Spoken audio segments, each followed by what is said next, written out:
You're listening to the iRacers Lounge podcast, where we discuss everything iRacing in a casual setting. Enjoy.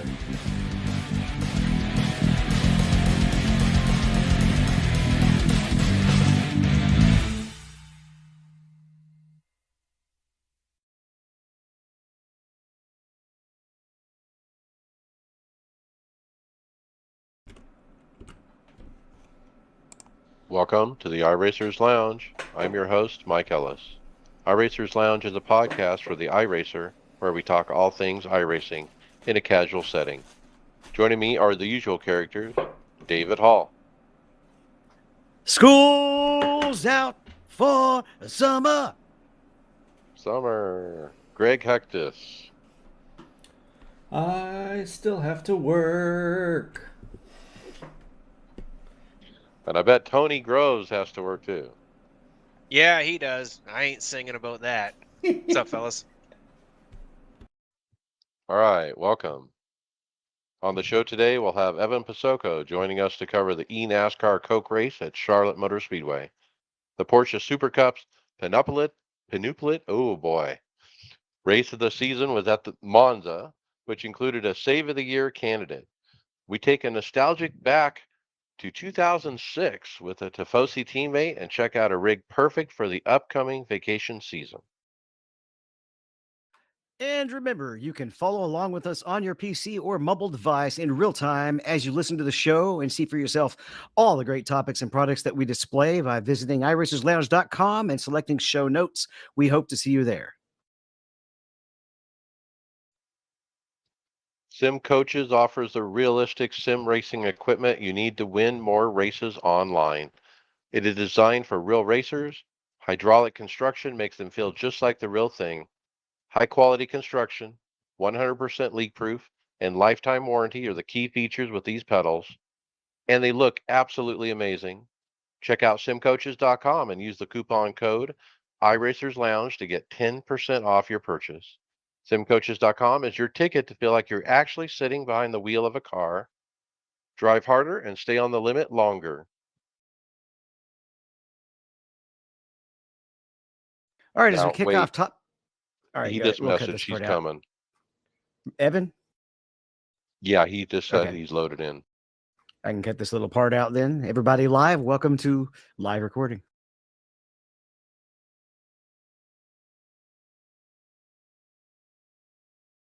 We have our title idea, by the way, Penubelit.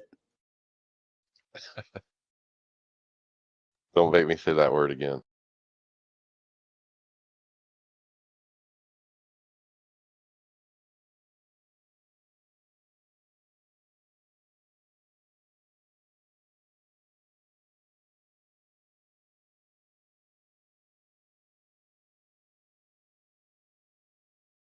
I don't have a whole lot of information on the Porsche other than what's posted. I didn't watch it like Brian does. I didn't either, so we'll go with what's posted. Some of the videos are pretty cool. I'll throw you the language one then. And then there's an announcement at the end of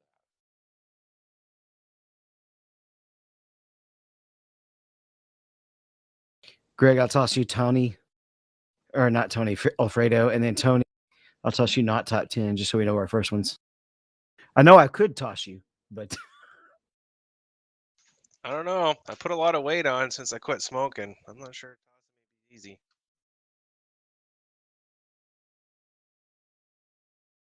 All right, here we go. Hey, Evan. You got me? We'll wait for get his ears on.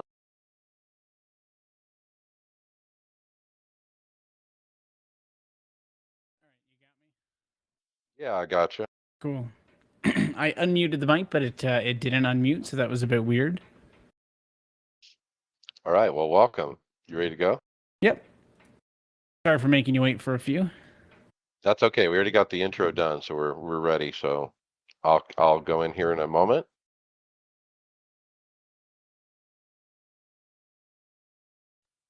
All right, Evan Pasoko, welcome. Let's talk Coke racing at Charlotte, the longest race of the year for NASCAR. But Man, it kind of fell short this time with the Coke race.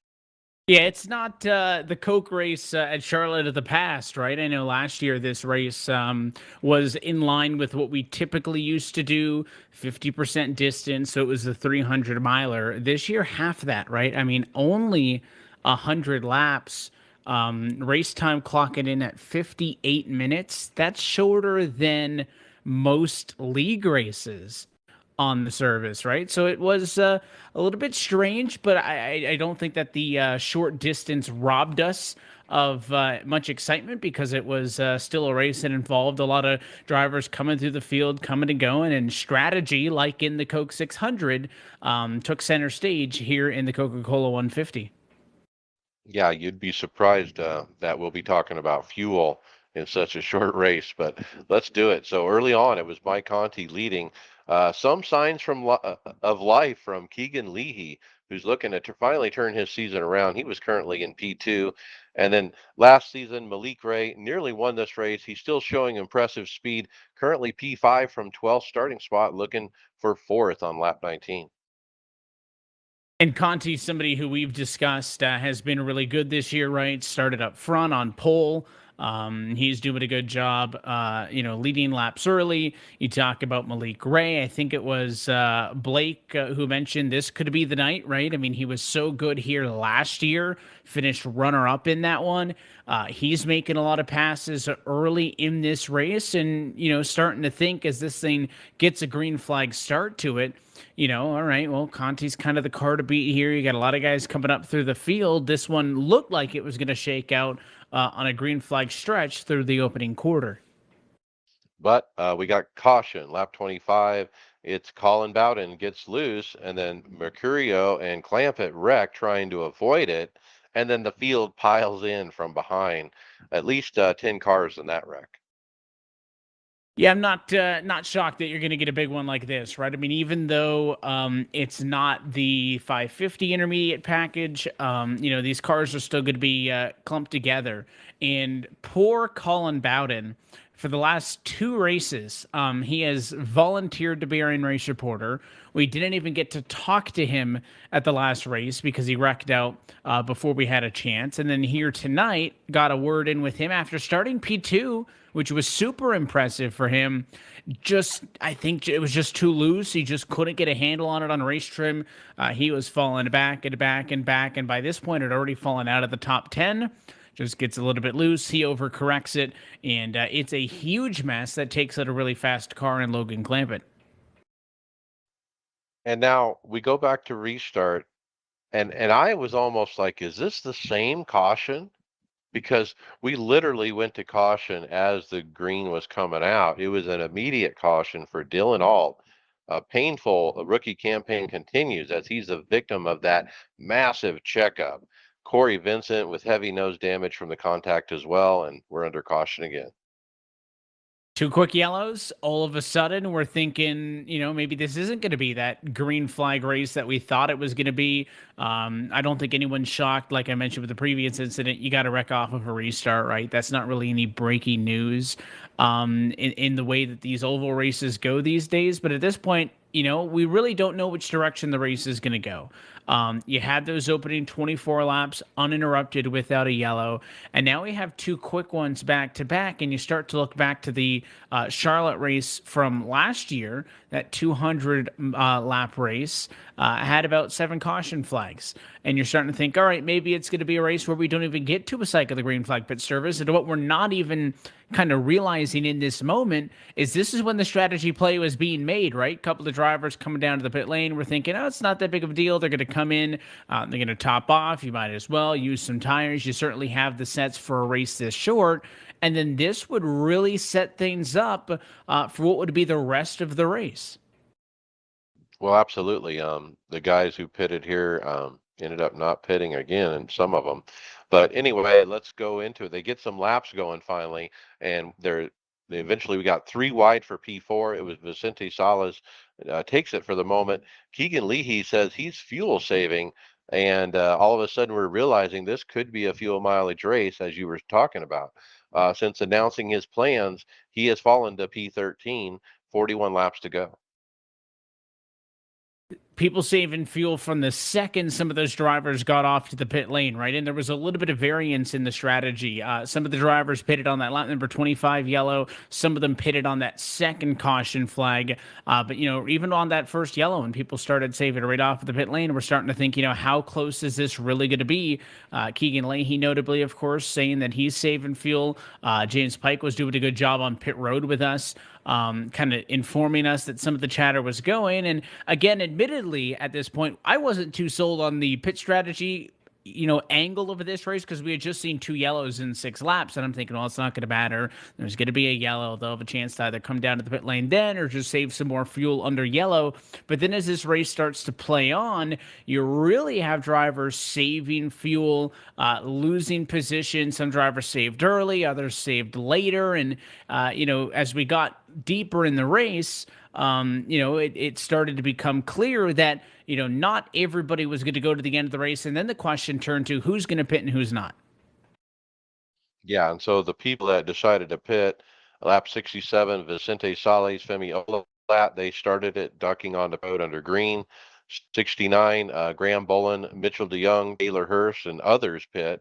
And then 29 to go, Mike Conti, the leader, actually pits from the lead.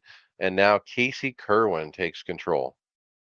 And Casey's cycling through to the race lead. He's somebody else who has had opportunities this year, but has not really had the results, I think, that he would have wanted, all things considered. He's a top 5 car, but he's had chances to win races, right? I mean, a 3rd at Kansas, an 8th at Vegas, or a 5th at Vegas, I should say, right? I mean, almost every intermediate racetrack, Casey Kerwin's been up there. And you're thinking, yeah, he's been consistent, but the way that the winners are starting to shake out in this series so far this year, Casey Kerwin's not in a really comfortable spot until he wins one of these races. And you're thinking maybe now this is going to open an opportunity for him if maybe he could stay out and go to the race lead. And of course, as this race would play through, Casey would lead the next 10 laps or so. And then obviously have to make a strategy play that would hand the race lead over to the next driver. Yeah, and at this point, it looks like if it fully cycled, Mitchell DeYoung would be in the catbird seat. He was the first of the pitters to actually unlap himself. But as you said, Kerwin continued to lead until he decided to pit with others. Looked like he did 2 tires though. And then Malik Ray assumes the lead with under 20 to go. Now we're at 15 to go, and Malik gives it up. He doesn't, is he going to have to make it or not? Well, and the 2 tire aspect's interesting, right? Because there were 2 discussions that were happening at this point, right? Conti was the race leader when all of this started to kick off. So we had kind of assumed if the drivers who stay out can't make it to the end of the race, Conti's going to be the guy to look for, right? You just kind of assume Michael Conti is going to be the net race leader. But because, some drivers took 2, some drivers took 4, he ends up like 4th or 5th on that list of guys who were then good to go to the end of the race. And we saw a bunch of people coming down to the pit lane. You're starting to think, all right, it's a pretty easy decision. In the end, it's a little bit less than I think half of the cars who actually pitted. Most drivers started really saving hard, Malik Ray included, who obviously had that speed early, driving up through the field, trying to get to the end of this race. Yeah, so at 10 to go, it was Malik Ray, Novak, Busa, Wilson, Guest, Mullis, Alfala, Maynes, Duval, Leahy. They were all trying to stretch it to make it. At 8 to go, Zach Novak closing in on Ray for the lead. And boy, you could see that look in Zach's eye. Man, he was on it. He was absolutely on it and trying to make it to the end of this thing. And then it's the waiting game, right? Because some drivers were so short. Other drivers, I talked about some pitted on that first yellow, right? Some pitted on that second yellow. That 4-lap difference ended up being huge, right, on when you decided to come down to the pit lane at this point. Some drivers were, riding the high side, as Blake had mentioned, which wasn't indicative of somebody saving fuel. Other drivers were very clearly country to coasting, and you saw drivers, with a big lead start to lose that lead because they were trying to save. And I think most of them by that point knew if they were good or not, but we didn't know, the status on everybody on fuel. So it was certainly nail-biting headed into those final 10. Yeah, and I think Zach was unsure if he was going to make it, Novak. But with Busa coming, it was clear Busa had saved enough that he thought he could make it. So he was coming hard, and at 5 to go, Matt Busa takes the lead. It looks like Malik Ray and Ryan Luza are pitting at 5 to go. 3 to go, it's Busa and Novak. And the big, crunch in the teeth is, can they make it on fuel? Novak seems to have a bit more fuel because he pitted later than Matt, but can't get to his bumper. I mean, he can't get to him, and Matt Busa holds him off for the win. And Matt Busa would later post on Twitter his onboard, and I mean, no exaggeration, the second he crossed the finish line, it started sputtering.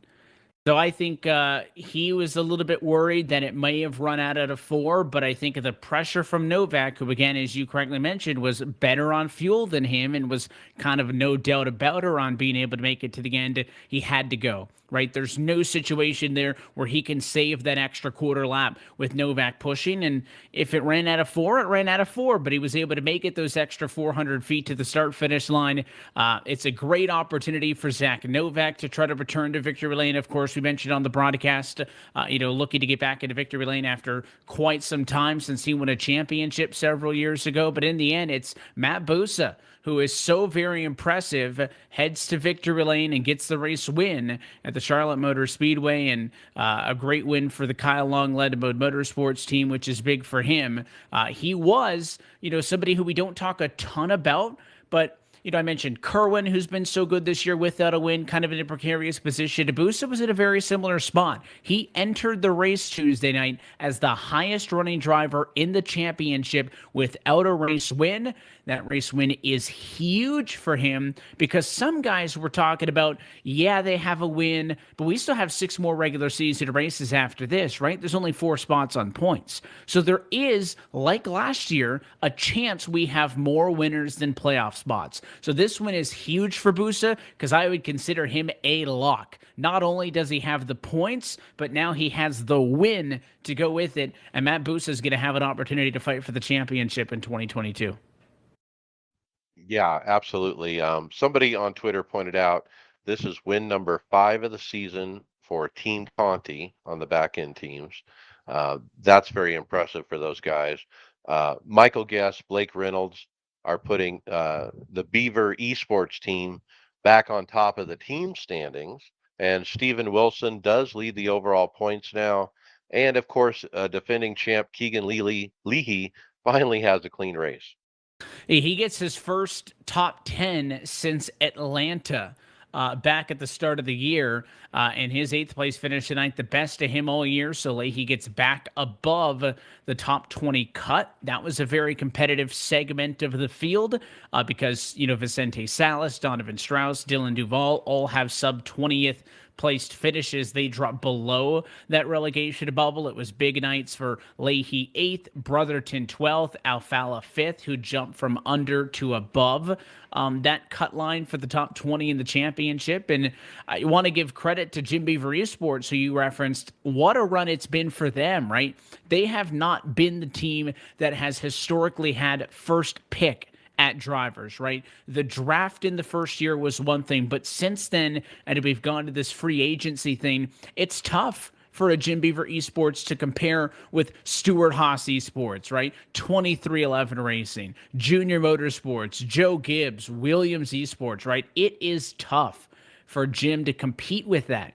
And for him to have stuck with a driver lineup and, kind of had to work with that. They have been super, super impressive. And yeah, for them to certainly lead the team championship once more, led by Michael Guest with the P3 at Charlotte, I think is certainly worth applauding.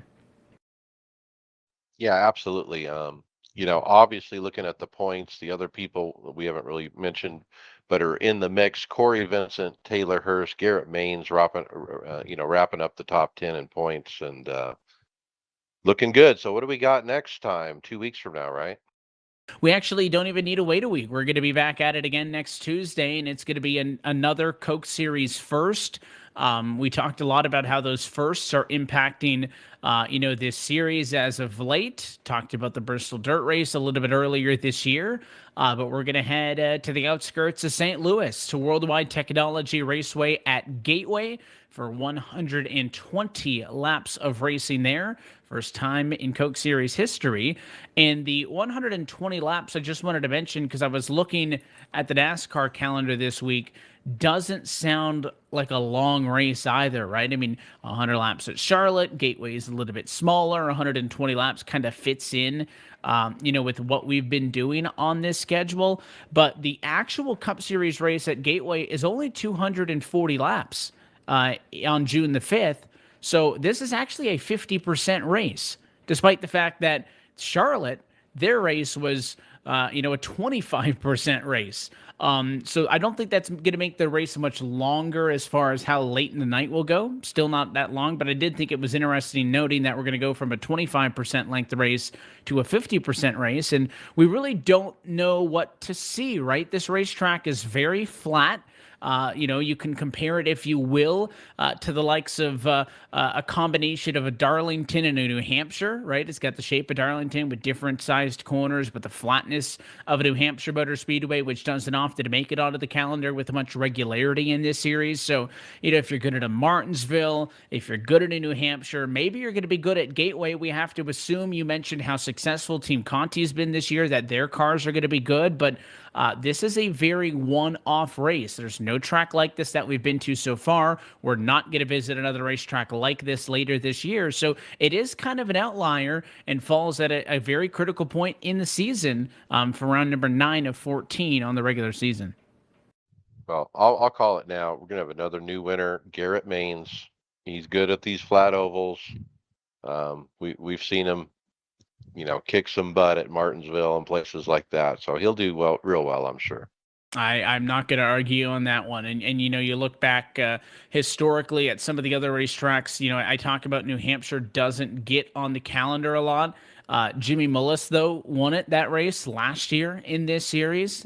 Jimmy's a guy that would certainly love to get a good result at this point in the season. He's somebody else who is kind of in a tricky position in terms of where he fights in this championship, right? He needs to figure it out. He's 13th. He's, relatively comfortable, I'd say, above the relegation bubble, but he's not in a playoff spot right now. He's coming off of a P4 this past week at Charlotte, right? What could Mullis do? Somebody else who's good at those flat tracks. All right, very good. Evan Pasoko, thanks so much for coming on and talking Coke Racing. And hey, we'll do it again next week. It sounds good, guys. Make sure you tune in Tuesday, May the 31st. It's a 8:30 p.m. Eastern time start, as always, for Countdown to Green at enascar.com/live, and then we'll talk about it after next week.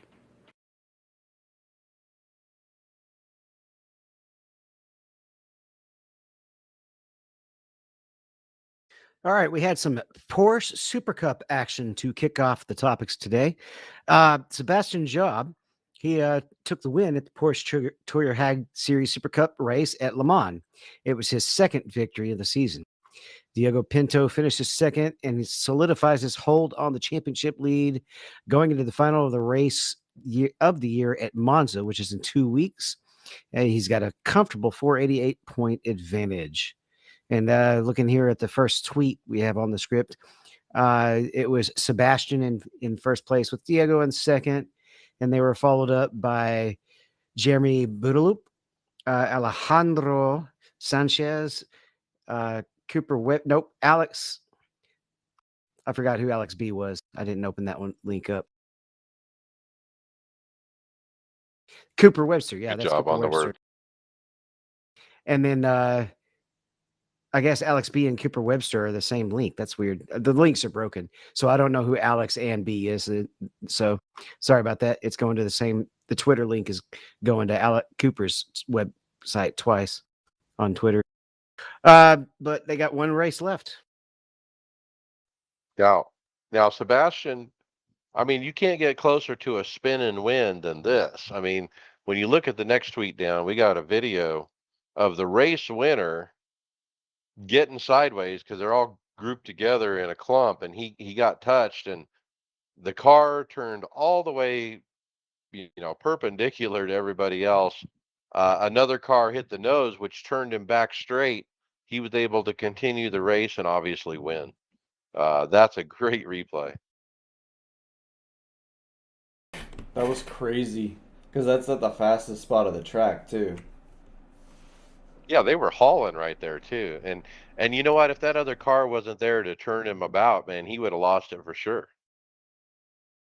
He's lucky to get away with it without damage, too. And he kept the momentum where he didn't lose a lot of positions. I'm not sure he actually hits the second car either. How did it turn right back around? It just the tires caught. He was already he just locked the brakes up. He just locked the brakes up and the nose went back forward. I don't No, it shows damage on the one that he touched that car. I don't know. The further you get into it, when when they show the slow mo, they touch. If anything, it's net code touch. Yeah, maybe. Yeah. But that's still kind of it's utterly lucky then. And still being able to maintain your composure in that kind of situation. I just don't know. That's how he lost no positions, or sorry, he lost one position out of that is crazy. And still won. Yeah. So later in the week, Josh Rogers, Mitchell DeYoung, and others from Coanda Esports all put out tweets announcing, I'll read it here. Josh Rogers says, I'm beyond excited to start this journey with the Porsche Coanda Esports racing team as an official Porsche Works driver. It's a dream come true to represent a brand like Porsche, and I can't wait to continue writing history with my teammates and this iconic brand in the virtual world. That's crazy to get this opportunity from sim racing. Now, is there something significant about saying works, like a Porsche Works driver? I mean, what does that mean? So there's probably the Porsche factory stuff. So sometimes they call, like, I don't know if you're in like F1, if you have I could be a little bit wrong here, but Red Bull and then AlphaTauri, which used to be their other Red Bull team, the Works team is the second team. So it's like you have the main team and then a backup team that's owned before it. They call it the Works. But I think they might be using the Works part here as it also being because it's a factory. It's another full factory setup. I mean, it seems just like to me a partner, I mean, a sponsorship more than anything, but they're representing the brand. They all got the Porsche shirts on, and they'll wear the Porsche hats and they'll sim race. But it sounds like they're actually getting a chance to run the actual real life cars. I don't know. I kind of dug a little deeper to see if there's more info. I couldn't find anything. So we'll have to see how this develops. The real question, though, is how much of this iRacing lingo do they use? What do you think, Greg? Going through these, it was hard to because you can't mute Instagram on here to see what they're talking about. Is this them figuring out the lingo that we use in the racing here? It's ARCA braking. It's something that they're learning on here. Is what they're talking about. Yeah, it's just the actors learning about sim racing and how we talk. This fella here finds it pretty fascinating that we seem to have like our own language. Yeah, and he does reference, like ARCA brakes. Like, what the heck is ARCA braking? We all know. We can all chuckle. And then I guess sound engineer Brian Waves. It's an interesting last name to have for a sound engineer. But he mentioned that he's kind of in love with watching video gaming and the sim racing part of it, and which is kind of like, I never thought I'd be watching the sim racing aspect as well. I don't know about you guys, but it's interesting to see that someone like this is into watching it after seeing it for the first little bit. Well, what are some other lingo words you can think of that we often talk about? Obviously, netcode is probably the most infamous one, right? Alien. Yep. Yeah. Glitch. So what do Blitz, you call those freeze, guys that lag, we Soon. Hashtag soon. everybody's name out that we don't want to wreck with? weapon. That's usually what we call them. Is either a weapon or other words that usually get our voice suspended for 3 weeks. So these were Instagram reels from the Sim Racer film, which is still due out this year. And I'm going to make a point of going and seeing it if it ever releases. This actor, is he supposed to play like who's he playing in it? I mean, I'm interested to see what character he's considered to be playing. I don't know. Pretty tight-lipped. I mean, we saw one little preview, I think last fall, and that was about it.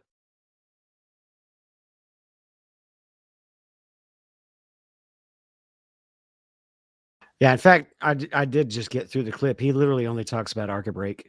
It was just a real quick clip from the Sim Racer film. Yeah, I was trying to watch it, but I can't mute it from our stream if I watch it in the other background because of the volume problem it has. It's kind of funny because he's like an outsider, and he's chuckling that we even say the word Arca breaks, and that it actually means something. And it's kind of funny to see his reaction or his impression of what we're doing. Well, remember when Among Us came out and all the kids were saying sus? My 6-year-old and 3-year-old at the time going through the house would say that you're sus or you're the imposter. Like, yeah, it's amazing how fast they catch on. It's just you develop a culture where and the language evolves to make the game communication more efficient and funny. Because saying Arca breaks is funny because it's kind of a dig at Arca at the same time as the driver. Well, what do you think the most universal video game word is? Do you think noob would be one of the most universal ones? Probably. Rookie. Don't Ricky doesn't really get used as much as noob. That and hacker. Or is it squeaky that squeaker if they for like shooters? Is it squeaker? For like a young kid? Well, that's because they actually play the other games. You have the one young kid in iRacing in the split, and when every time he talks, everybody just starts hazing him horribly. We got acronyms. We have, slang for hard. Like when people say DD, we know what that means. But a stranger would have no idea what a DD is. Or D-box. An H or sequential. How about full send? That's There you that's go. pretty much a sim racing Die deal. bomb. Protest? That seems to be in someone's vocabulary.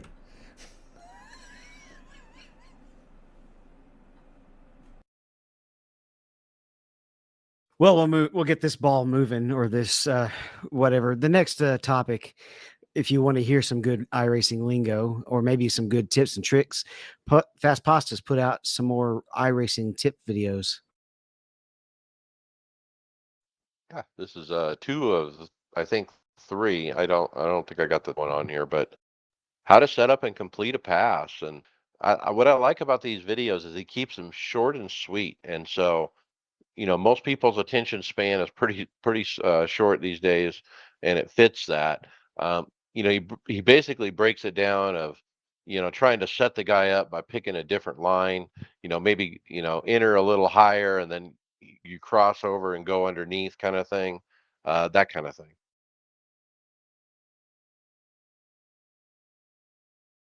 The other one was how to threshold brake, which basically means he describes as that's the point when you're pushing the hardest on the brake, or you're trying to get it to the highest percentage of pushing the brake. And his tip is to basically get that braking done sooner rather than later.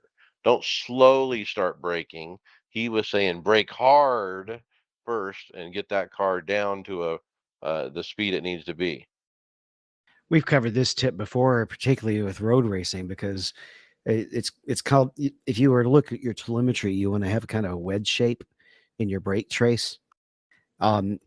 Because when you're at your full speed, your car has the most downforce, and your brakes will be the most effective, basically. Also, once you're at the slower speed and you're also applying your wheels to turn, you don't have as much wheel available or as much grip available to use the brake. So if you stay on the brake too much, you'll spin.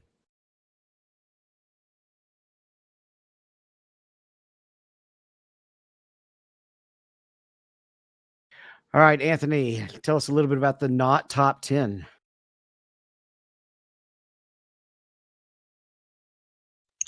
Yeah, iRacing threw out another video. We got the not top 10, and guess what? This is one that I have not watched.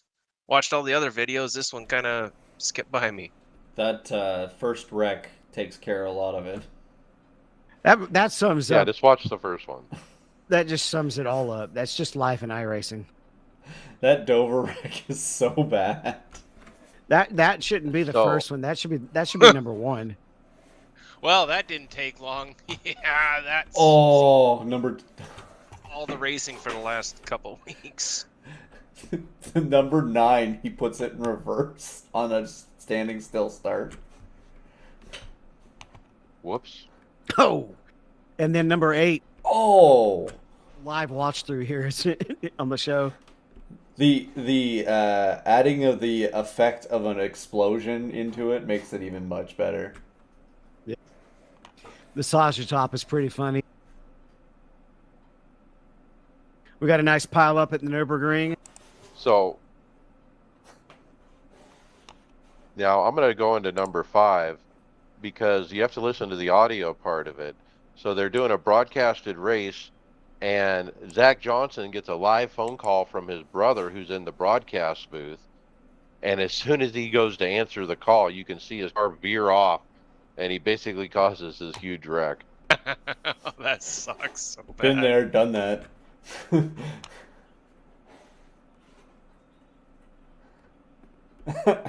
That's funny. Don't answer the phone when you're racing. I almost wrecked this morning just trying to look at who was calling because I kept getting spam phone calls. I was wondering how people type those huge sentences while they're driving. Okay, 3 is pretty crazy. This last one, like number 10, how is that in the not top 10? That should be like in the top 10. That is carrying your buddy to the end, to the finish line. That is like almost getting out of the car and racing to the finish line. Well done. He's got a car upside down on his hood, and he basically carries him to the checker. Now I'm thinking the car upside down on the hood actually is in front of the other car. He wins it. That's how I'm seeing it. I mean, like, hopefully that's a teammate. Like, that is teamwork. Yeah, but even though you had one guy carry across, the rest of them were all just quote full sending it in the middle of the wreck. There is so much ARCA braking going on.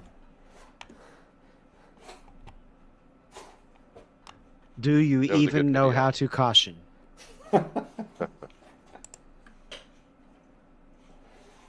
Those are as fun to watch as the regular videos. The not top 10s, I think, are just as fun. I think we relate somewhat more to the not top 10 than we do to the top 10, don't we? Well, they're kind of more fun because they can have so much more uniqueness to them. And at this point, the top 10, it's mostly last lap passes and side by side racing, right? Well, let's face it. I mean, we see on a day-to-day basis more not top 10s than we do top 10s. So, yeah, Oh yeah, absolutely. especially this week. Oh, it's been rough. Well, this next topic, I think we're going to be biased on, but BMW Esports, they posted a poll on their Twitter channel, and they were asking, should they host their next event on iRacing or Assetto Corsa? So vote. Yeah, they voted, and it's quite of a popularity contest, but they had a lot of votes. Yeah, the picture on our 28,000. site, picture on the site shows it at 60% for BMW. For, Or no, that's for iRacing. That's still up to date too, isn't it?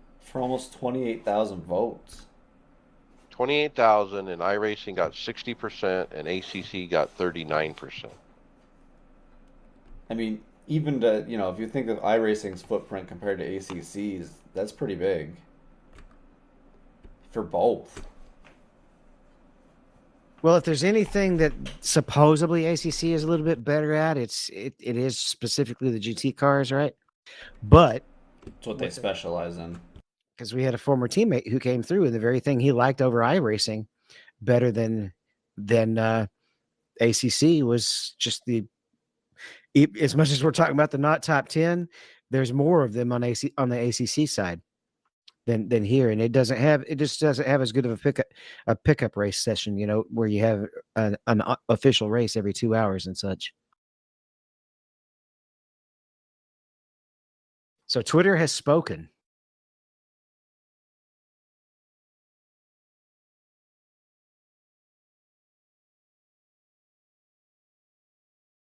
Greg, have you heard about the membership drop in iRacing?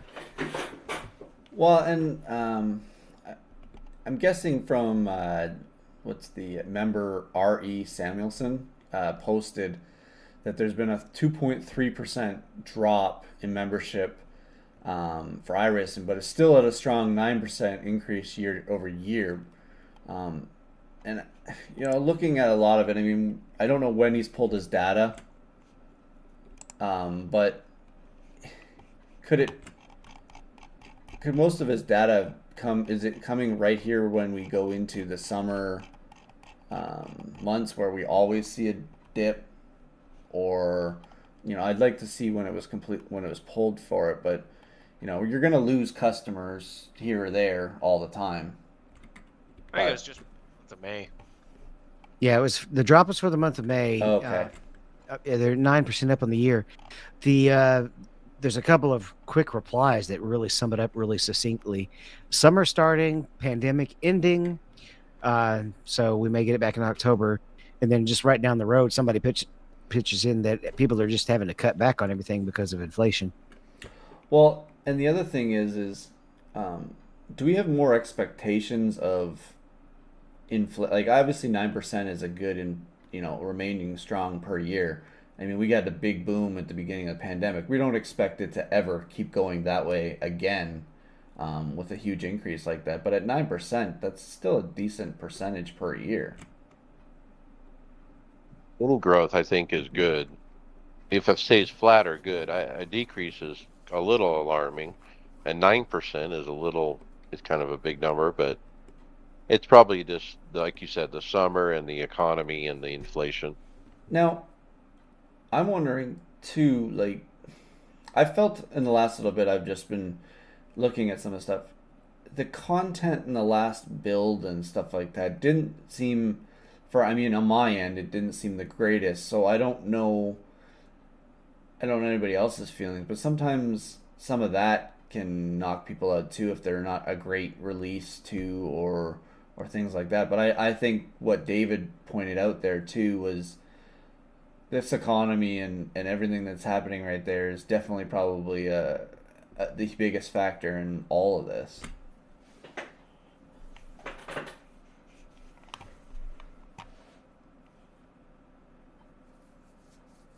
Well, fortunately, with the current growth that they do still have coming in, they're able to put their colors out there at local tracks and even the national series sometimes, right, Tony? Yeah, not only getting them out on track, they are putting them into the winner's circle. We had two. Alan Tardif was racing at Oxford Plains and won the heat and the feature race, maxing out his points in the iRacing colors. And Carson Vappel. Quapple. Voppel. Quapple. Quapple? Is he related There to you go. Travis? Yeah, Travis's dad. Travis's dad and Carson his son.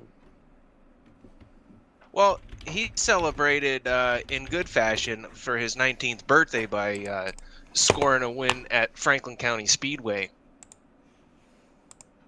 Nice.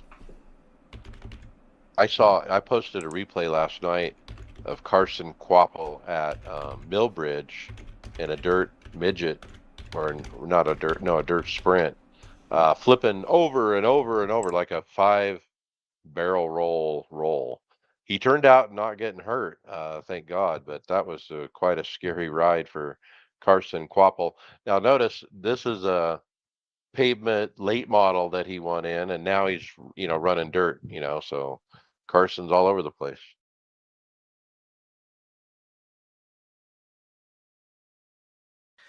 Well, I did mention earlier that summer vacation has started, and it's been a pretty stressful year. Sometimes I really just think I'm going to kind of have to kick back and relax, but I don't know if I can let go of iRacing quite yet or not. So tell us about this new rig, Mike. Well, this is a special rig review. Normally we would wait till the hardware section of the show, but iRacing, basically tweeted out who's doing some sim racing this weekend. Show us your setups. And the one that took the cake was Tin Top OZ Racing. And they basically posted up, they're at the side of a creek or a river where they're doing some fishing. And they basically got their iRacing set up there on the side of the creek so they can run some races. You got the Thrustmaster wheel and pedals, a laptop, a mouse, a Dr. Pepper, a small folding table, and a camp chair. And it looks like, he went all out, even got like a little rug to set everything on too. I don't think that's a Dr. Pepper, Mike. I think that is a very alcoholic beverage. Well, congratulations on making it to the top of the main topics or the middle of the main topics instead of having to wait until hardware. Well, this is perfect. With this kind of setup, no matter what kind of garbage you run into in the race, you're going to be totally chill to this whole thing. How is it that we can get someone out racing in the woods, but we can't get Brian to have a clear signal from his own house? Because he's in a place where their signal stinks. Now, I think, Brian has done the show from his RV while he was out camping, but I don't know if he actually was racing while he was camping. I don't think he did. But he did just do the show.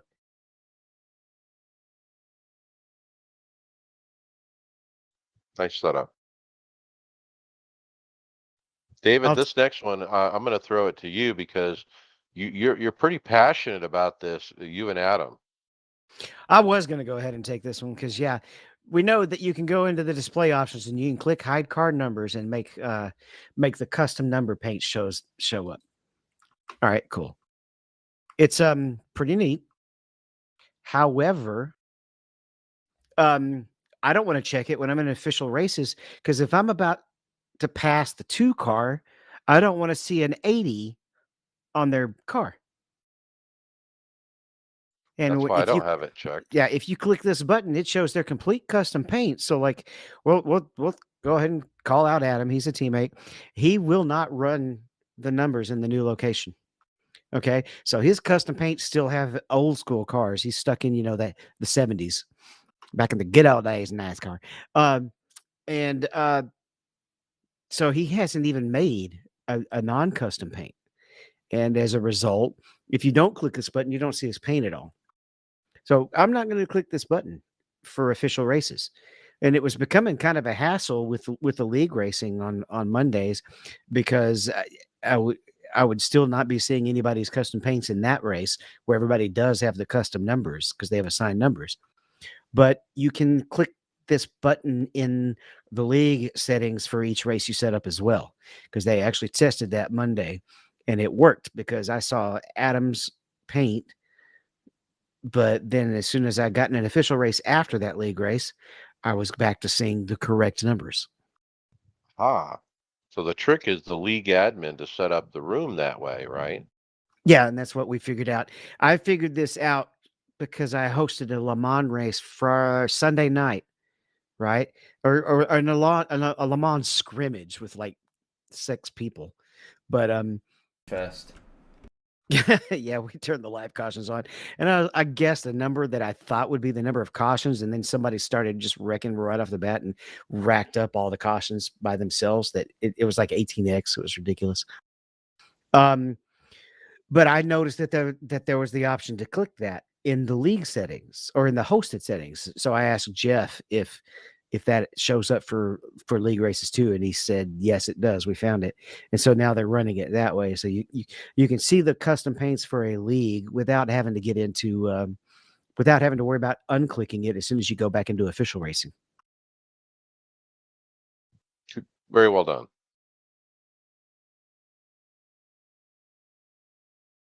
Yeah, I'm just too lazy to go back in there and just check it, uncheck it, depending on if it's official or not. So, it's just got to stay in one spot. Yeah, it gives me a feature request. I'm tired of having to click the metric button every time I switch to a metric car. Like I said to you the last time, I don't understand why that can't be like when you hit that button in the options menu for universal thing for universal car, whatever I can't remember what it says, but universal custom for that car. That should be should keep it and save it. It should be for that setting. Yeah, because if I'm in a GT car, the increments are liters on the fuel. If I'm in a cup car, the increments for is gallons for the fuel, plus all the springs, all the perches, all the tire pressures, and everything. I want them to be in the even units, whether I'm standard or metric.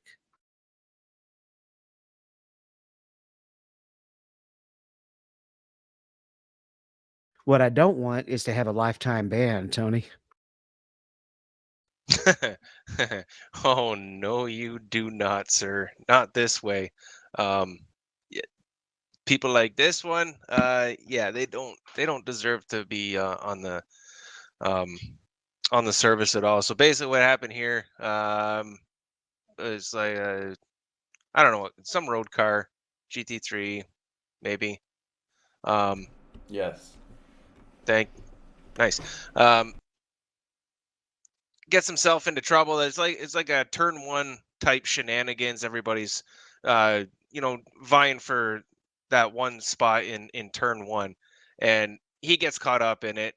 Um, Rages out and decides to park his car just past turn one at whatever track this is, but it's one of those turns where you can't see anything happening until you're basically right there. So he parked it there so he could, wreck a whole bunch of people, which he did.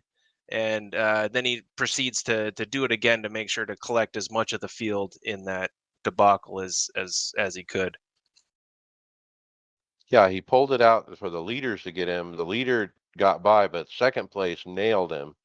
And who was the guy who put up the video? But then that knocked him clear off track. But then he backed up into the track again for the rest of the field that were coming through, and he takes out more cars.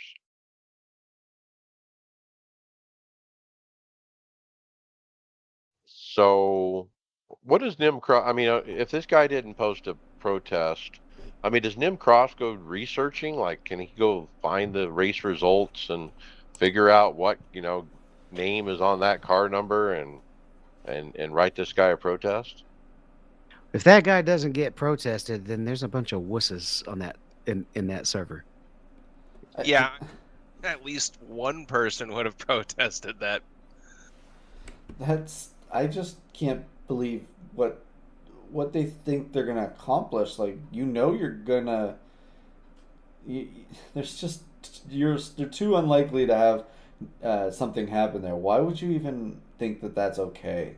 I mean, this sounds like this kind of reminds me more of a video game type of thing that they're doing than sim racing.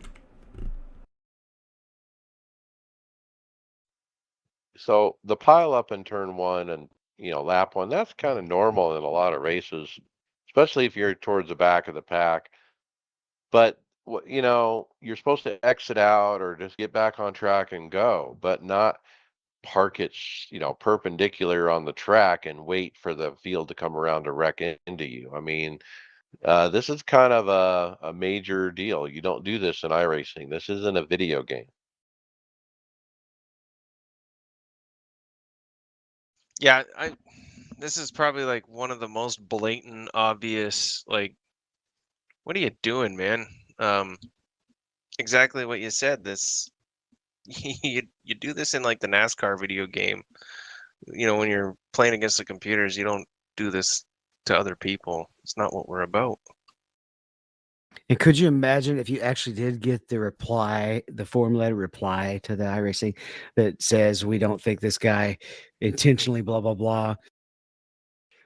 I don't think it would happen in this. Nim won't let something like this slide. Would it be lifetime? I don't know. It might be. Did Scott Speed did he get lifetime or did he just get like a year? Indefinite. Okay. Well, indefinite's different than lifetime because it means they can change their mind at some point. I don't know if he ever got back on or not. Talking about NASCAR games. Yeah, this one throws back to actually I was thinking, we listen to, of course, we're Dirty Mo fans, and we listen to Dale a lot, and he's really into NASCAR history. Well, now we are actually to the point you can just tell looking at the quality of the video. We're at the point where we have historical sim racing videos now.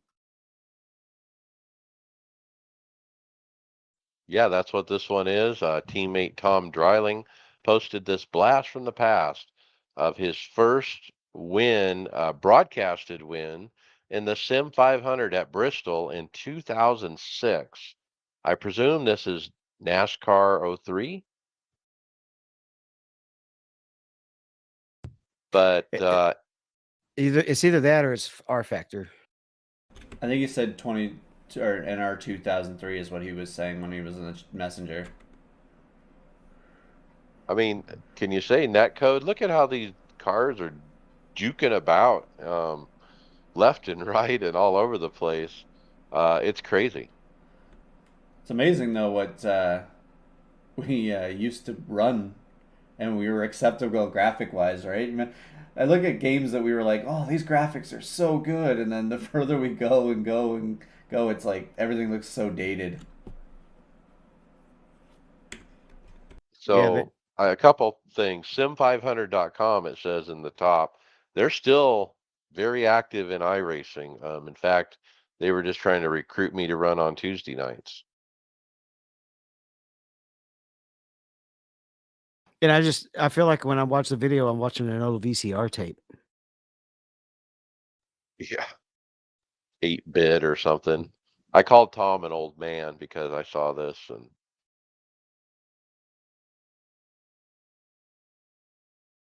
okay, special events. This one is cool.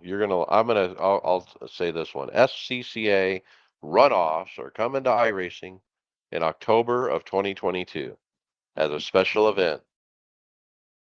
And so they're pleased to announce um, this type of event for the first time. Utilizing the Super Session model, drivers will have the opportunity to qualify for these runoffs the week of October 17th to 21st before the top qualifiers strap in over the course of a marathon 8-hour broadcast day on Saturday, October 22nd. It's running a lot of the So older cars.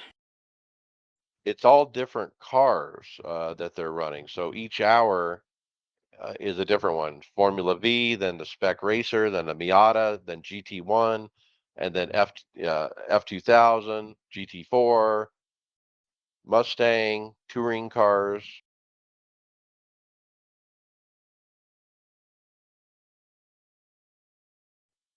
So I haven't quite figured it out. I mean, what you run throughout the week to get to the Saturday event to run one of these. So I guess they have series for each one of these cars, I presume.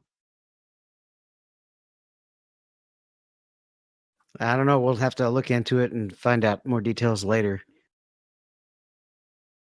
That'll be fun though to participate. I ran the Formula V quite a bit in the last week, and I'd love to jump in on that one. Now we do have another event that we didn't get on the script, but we do have the majors 24 of Le Mans coming up, not this weekend, but the following weekend. Yeah. Still haven't set a schedule yet. Stefan sets that stuff up out of Australia. And I'm going to have to run early stints so I can sneak up to St. Louis for the Gateway race. We're doing, what time are we doing? The Saturday morning one or the Friday night? It's not, there's not separate time starts. Oh, okay. Is it just a Saturday morning? It's the majors, so they're starting them all at the same time, I believe. Okay. Podcast And we have to, housekeeping. hang on. Go ahead. Sorry. We have to, I'm going to cut that little part out. We have to qualify on speed. So it'll probably be you and a couple of the other guys who can qualify setting those times, because only 3 have to set the average. TM4. Podcast housekeeping. Leave us a review on your favorite podcast platform and make it easier for more listeners to find our podcast. Mention the podcast to your fellow drivers so they don't miss out. We do appreciate it. Don't forget to get on our Discord. We have some great community going on over there. I put up previews sometimes of the stories. I try to get some input from you guys. So get over there and get involved. And don't forget the website, iRacersLounge.com. We're also in regular rotation at the Performance Motorsports Network.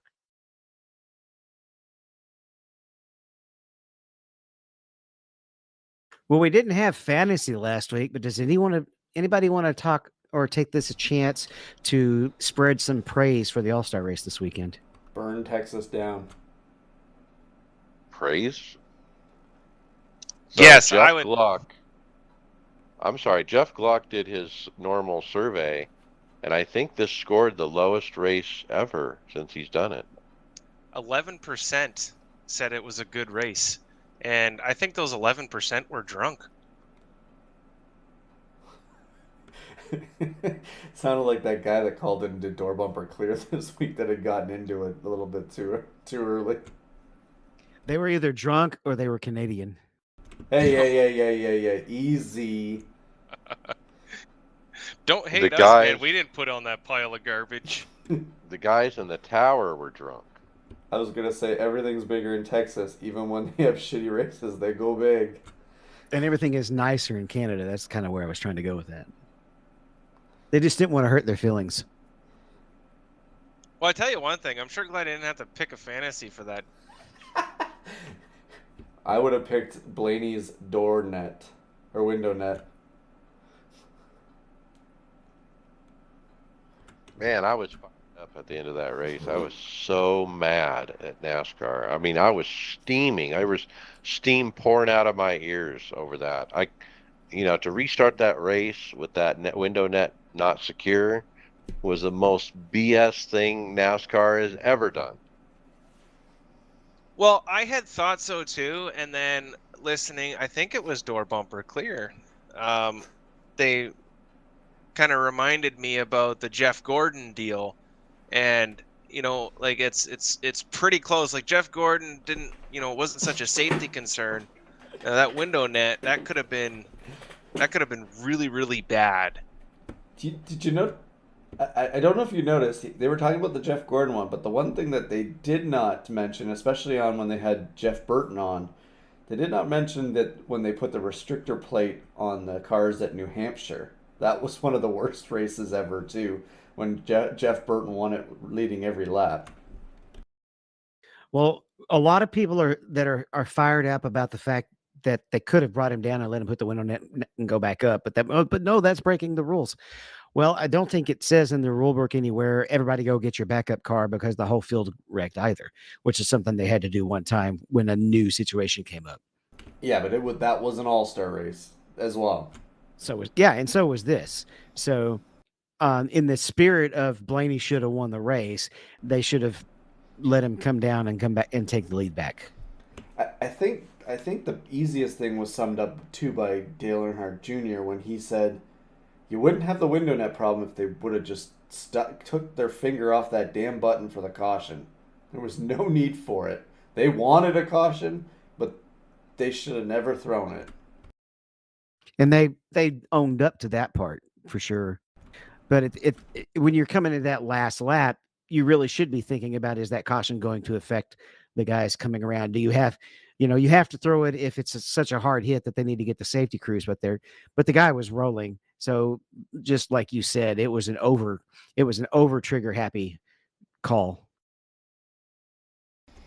Well, you know what? Anybody that pays attention to any kind of NASCAR has probably, heard and talked to death about this. What we do have, though, coming up is the 600, which is a hell of a race. It's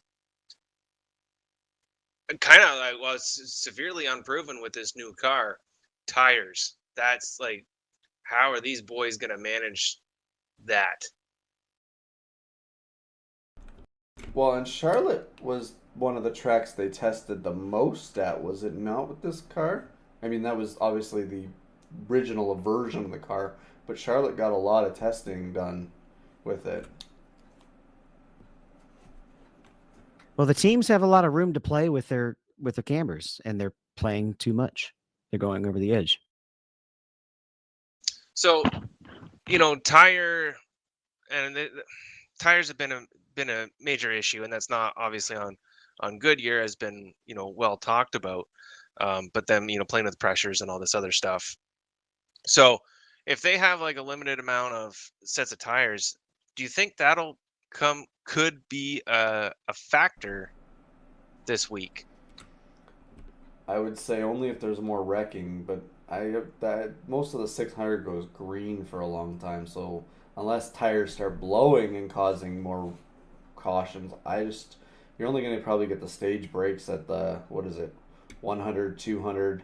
I think this one has 4 stages, so it's 100, 200, 300, and then the 400 laps, right? Well, that's exactly what I mean. We got a lot of racing to do, and if they're playing around too much with the setups, affecting those tires, we could be seeing a lot of blowouts, like we have been. See, I think it's weird too because they used to use the All-Star race to kind of as like whoever got to race in it got to, get some practice for having the right race at Charlotte, just getting some data for the car. Now they go to Texas and then travel all the way across, have a car to get ready, and they have no data for Charlotte, right?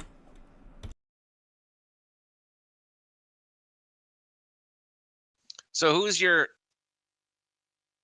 pick for Charlotte? Who's taking it? Who's gonna go the distance? If Larson finishes, it's gonna be Larson, I would think, or maybe one of the Gibbs cars. Yeah, Toyota's gonna come back. Mike, who you got? Truex Jr. I mean, he hasn't won yet. That he can't be much wrong. I think maybe next year we do something where we actually do the pick'ems, a pick'ems just between us as well, like they do on some of the other shows. That might be interesting. Where we take things off, you can only pick one driver and then it comes off the list. And you go in reverse order by points or the results from the previous week. That might be fun. And then you're gonna after that you're gonna introduce the segment where people call into the show and leave a message, and we get to criticize it. Let's see if we can get. Yes, we steal ideas. Okay. The only thing I can't remember if it was Yoda or Yogi Berra that said the most creative people are the ones who hide their sources the best. Spot on. Maybe we need to do a better job of hiding our sources. Spot off. We're not that creative.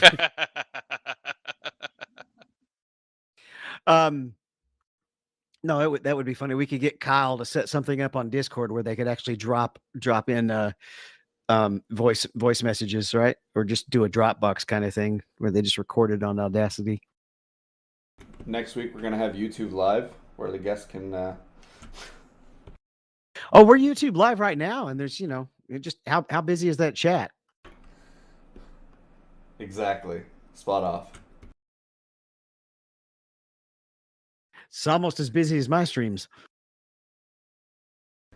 Low hanging fruit. Low hanging fruit.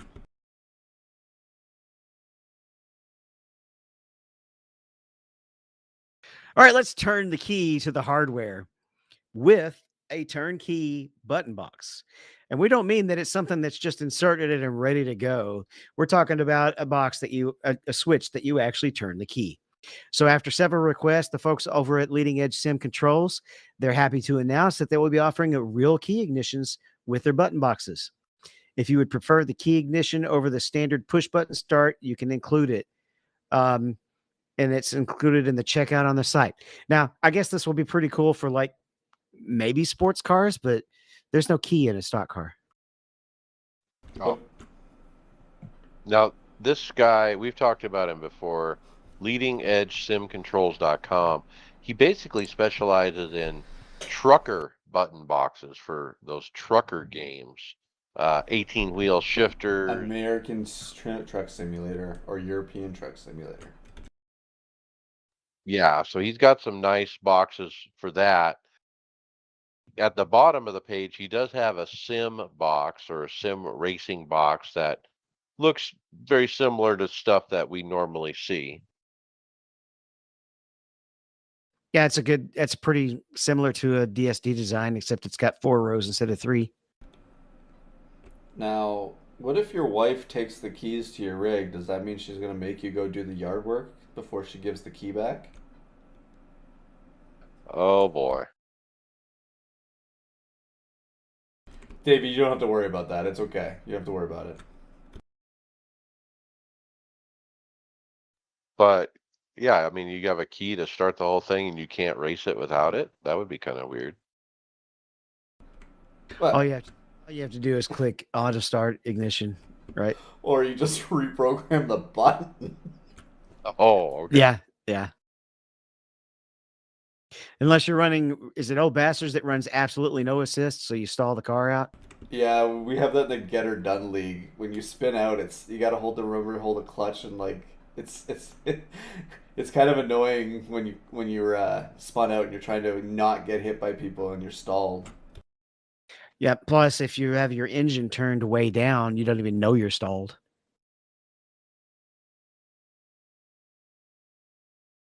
That's the main reason I quit using it in cup cars. I just wouldn't know that I was stalled, and I'd be stepping on the gas. Why ain't this car going?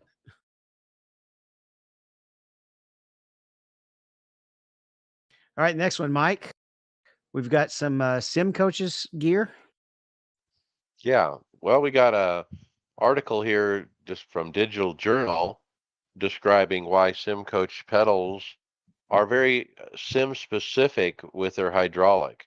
And they designed them in a way where they don't leak. How they have not one, not two, but 3 seals to prevent that. And as Lawrence states, basically more and more people have these devices in their homes, in their households, in their offices. And of course, you don't want this toxic fluid to be leaking in your home. And so sim coaches came up with a neat design, and this article kind of points it out. Man, what an awesome company! It's like they should be sponsoring a lot of things. And you should definitely be buying their pedals. We have a code. You can get 10% off. Yeah, it is a good deal. I mean, these are great pedals, as David has said over and over. And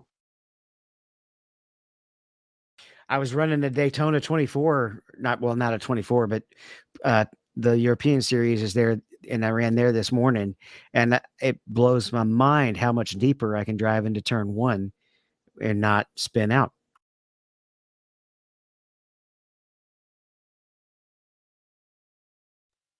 Yeah, so one more quick quote here. Sim Coaches is the only American sim racing manufacturer. They're competing against companies in Europe with market caps larger than 400 million. They're a small team innovating from design to software, all done in-house in their facility in Las Vegas, Nevada. Yeah, but when you start thinking about it, they created something they got on the market here. That's definitely gonna, you got to start somewhere, right?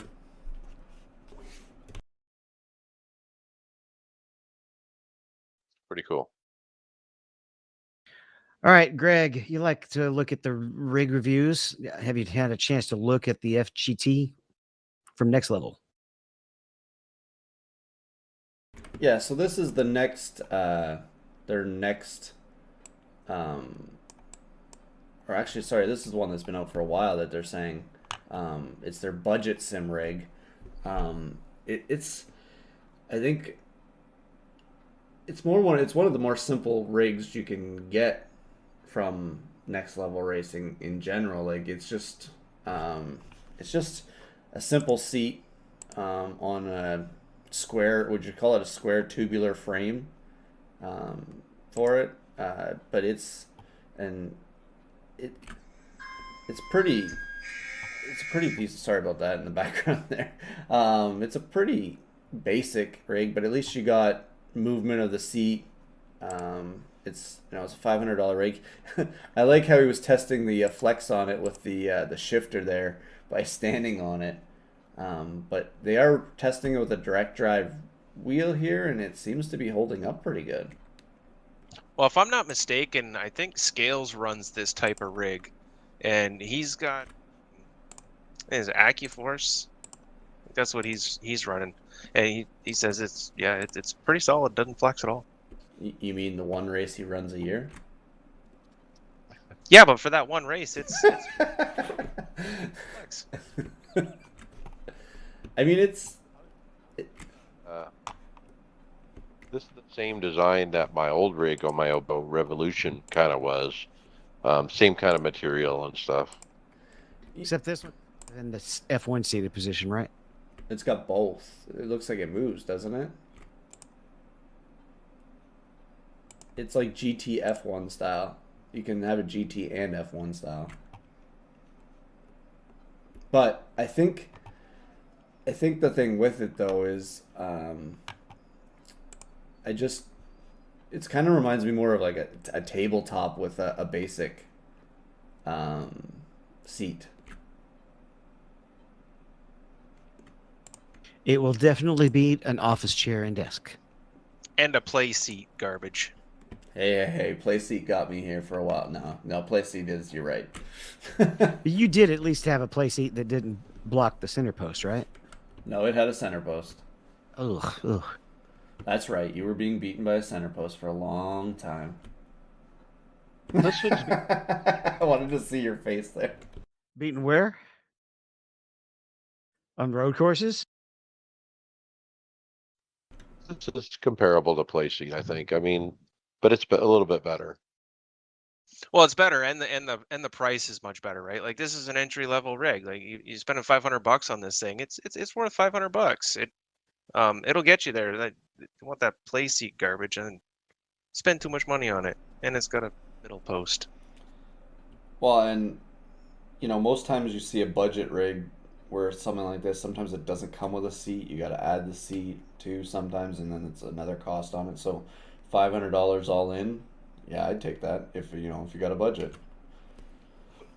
I would talk you into, just double your budget and let's get you something 80/20.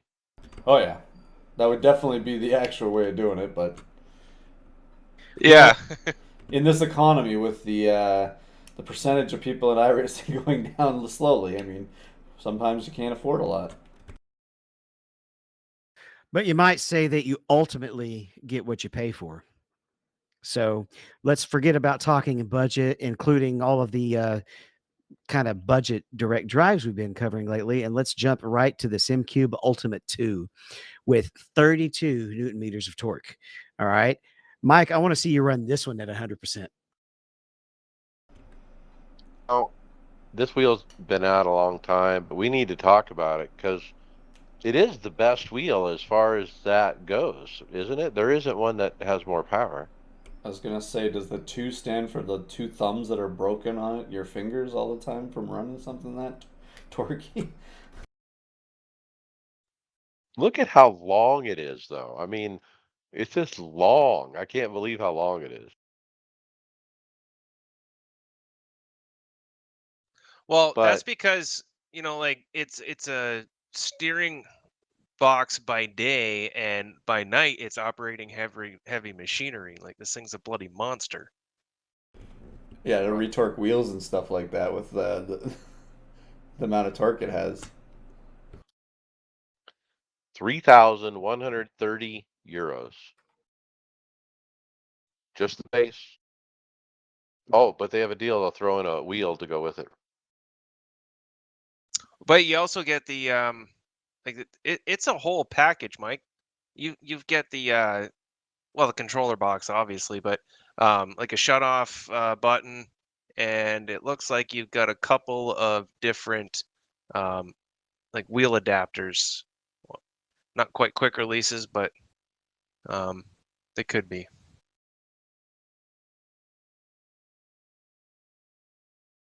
So, do we know anybody that has this? I don't know that I do. I think some of the guys I run with are running them. I don't know about this one though. The ultimate, I mean, that's what I'm saying is there's a lot of people that have the sport and there's a middle one that they have. This is the third one. And that's infrared picture's kind of neat looking. You see where all the heat is on the unit. It runs cooler than the human body, it looks like. So boxthislap.org did a review of it, and that's why we're talking about it. And they had a nice write-up about the wheel and all the good things it does.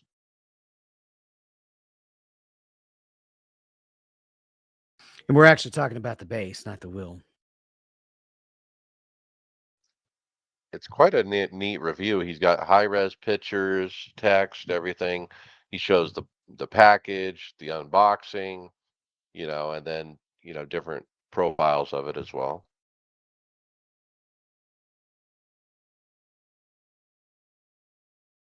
Yeah, here's the three. It's a SimuCube Sport, Pro, and then Ultimate. 17, 25, or 32 NM. I, looking at it, I still can't believe how in something that's like so uh, small there, like in like the size of it, I can't believe that they can cool it as easy as they do.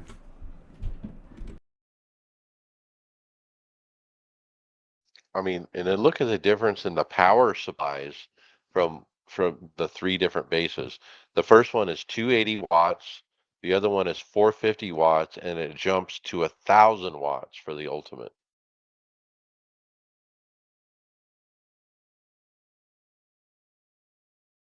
I mean, you're not messing around if you pick this one.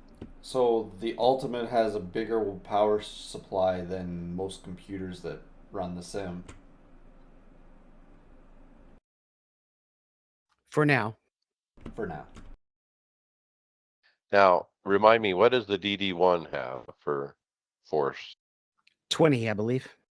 20. And then the DD2, 25? It's either 15 and 20 or 25 and 20. I don't really remember. Yeah. It's not even close to the 32, though. Wow.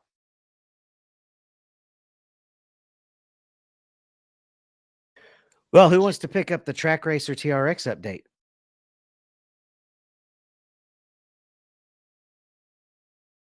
I'll volunteer. Taking a look at it, we got a tubular blue frame. Looks pretty solid, kind of your standard tubular setup.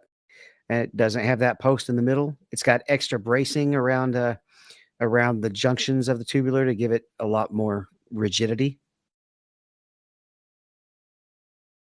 Yeah, this was an update from Track Racer basically saying to the people that have ordered this, hey, it's going to take some more time. We're going to be pushing out deliveries. The frames are actually done, but the seats are taking longer. So Q4 is the worst case. Wow, can you imagine ordering this and thinking you're going to get it, in Q1, Q2, and now they're saying Q4? Kind of, sort of. When I got the DD. Normal business, huh? No, it wasn't normal business back then. It is now because of all the supply chain issues. And that's probably what this is about. They probably don't have all the stuff to get it done. They're waiting on others. It's sitting in a boat off California. Well, just look at the world as it is now. I've just hit my 1 year mark at my company working, and when I started, the day one I started, they had already put in an order for a brand new trailer, and we just got the trailer a couple weeks ago. So it takes a while to get something once you're designing it, right? I ordered for last marching season a set of remote mics to hook up directly to woodwind instruments for soloists. I ordered them in early August, and I got them 2 weeks ago. Wow. It was almost to the point where I was just going to have to cancel the order because we can't carry purchase orders over a year. At July 1st, the fiscal year rolls over and everything has to be closed.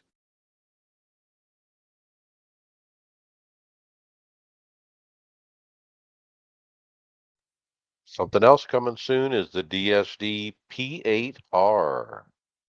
This is Derek Spears Designs announcing on Instagram their new P8R racing button box coming soon. It's kind of. Basic. Yeah, go ahead. I was just gonna say before you, it kind of reminds me of like a mouse. It looks like you could put it on your mouse tray and have it as a button box. It's Yeah. hard to tell exactly how wide it is, but yeah, it does look compact, and it always fits Mike's favorite criteria is that he likes it thin. Yeah, super thin. I like that. How long? Of It's got rows of 5 buttons of three rows, so 15 buttons, and then basically 8 knobs left, that turn left and right. I mean, lots of volume knobs, I guess. Brake bias.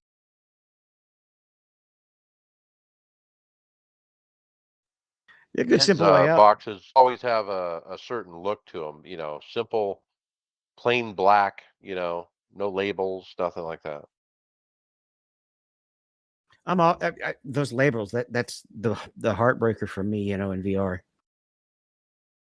I mean, Tony's business is going to go out of sale if people kept going VR. He couldn't make labels.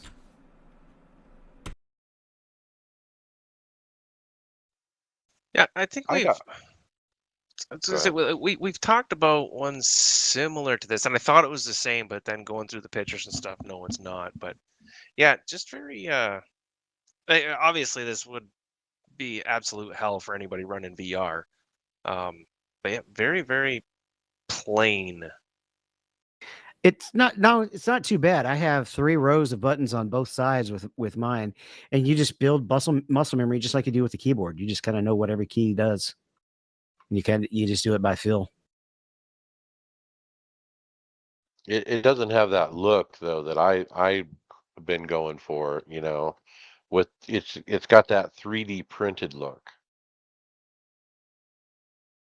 It's probably a bit of a cost cutter, yeah. But well, it's got a matte finish basically. And you can 3D print and then gloss stuff. Actually, you can get a glossy finish with 3D printers as well.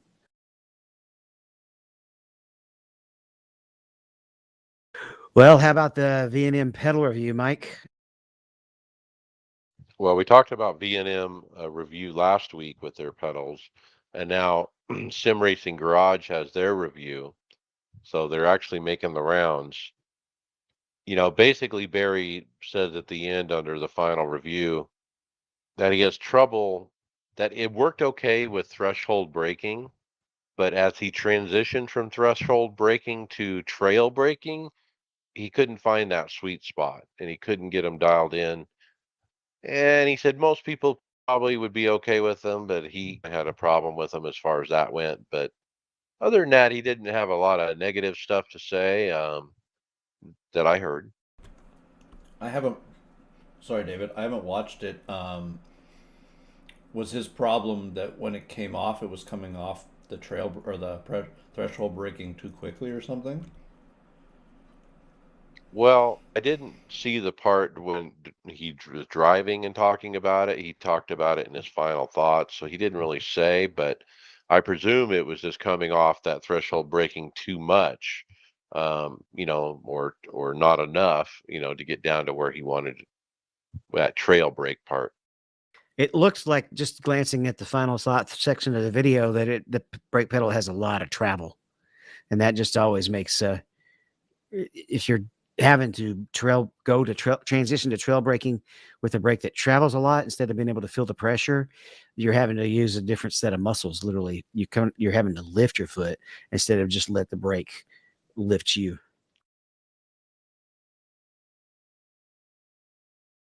So that's a couple different reviews on those. They haven't been, well, the first one, remember they had a problem with the software. I think I didn't hear him mention the software in the final thoughts though. So perhaps they got it better. I don't know.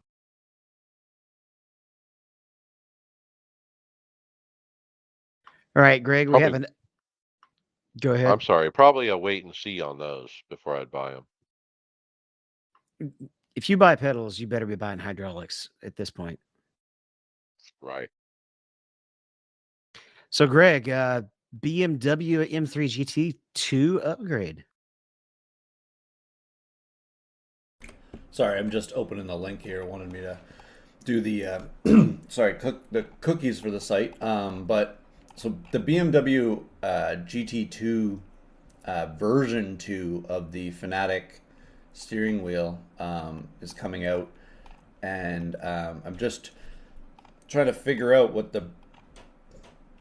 I would guess the biggest part is the quick release is their new thing for it. So there's a couple upgrades to it. I'm just trying to remember what the old one had compared to what this new one had. They're standard now. The magnetic shifters and are 30% lighter, and then like you said, the new QR, or it says it's ready for the new QR2 system coming soon. So is that going to be an up? It's kind of hard, I guess, from what it's saying there. So you can upgrade it. So it basically isn't coming with the second quick release system. I guess not. I kind of like that it has magnetic shifters. The worst part is a lot of the stuff I've purchased over the years with Fanatec didn't have any of that, and it looks like all their new stuff has these on it now, and I wish, some of the things back then I purchased had these. The price isn't so bad for something with a label stuck on it. Usually they really crack it up when it's got that label with the replica, but it's only €350, which is going to be roughly the same in dollars. I don't love the button layout, but that kind of comes down to personal preference. Is there really? I mean, I think the Porsche oval rim is not bad, but it's really hard to do obviously if it's a tighter rim, it's easier to have buttons located, but when you get to the wider rims, the buttons either have to be on the really, they can't be in the center section of the wheel because you just can't reach it with your thumbs. Yeah, well, I'm able to reach a lot more buttons on the one I've got compared to this one, but it's not bad. I mean, it's really about one less button per thumb. Do you have the BMW? Which one do you have? You have the Porsche, don't you? I have the original Porsche they just turned into like an oval rim, I think, almost sort of, except I got it before I knew I was going to get a Formula rim free, right? Because it was going to let me do both. I think what's different about this wheel over some of the other ones is the wheel and the button box are very integrated. It's not like there was a button box and then they bolted a wheel onto it. It doesn't have that kind of design that I see. I mean, that's what I see different. You get that with the Porsche wheel as well. I think what you're thinking about more is like that universal hub with the add-on buttons that you can get and stuff like that, which are hard to even get close enough. Now, quite a few of the rounder GT style rims like this have a proper the button box is a part of the wheel. It's not just something that's kind of stuck on and added.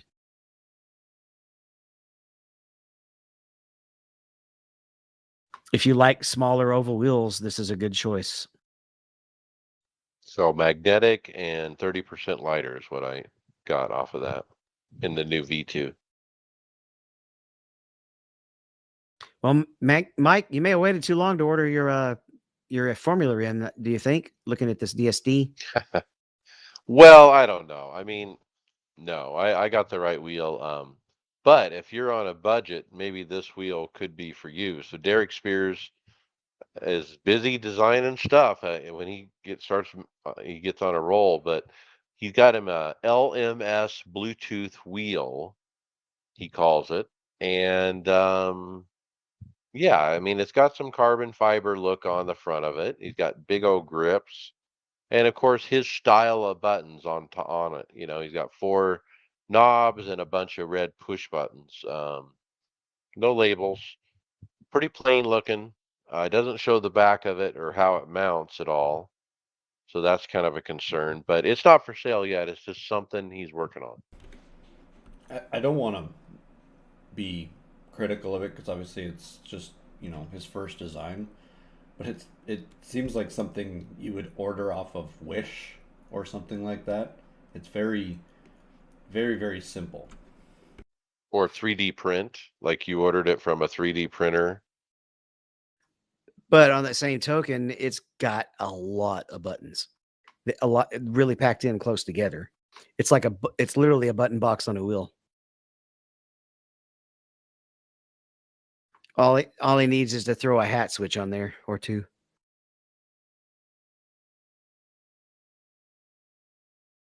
I love my wheel. I mean, I used it some today, and it's great. I mean, I can't say enough about it. But yeah, I made a good choice.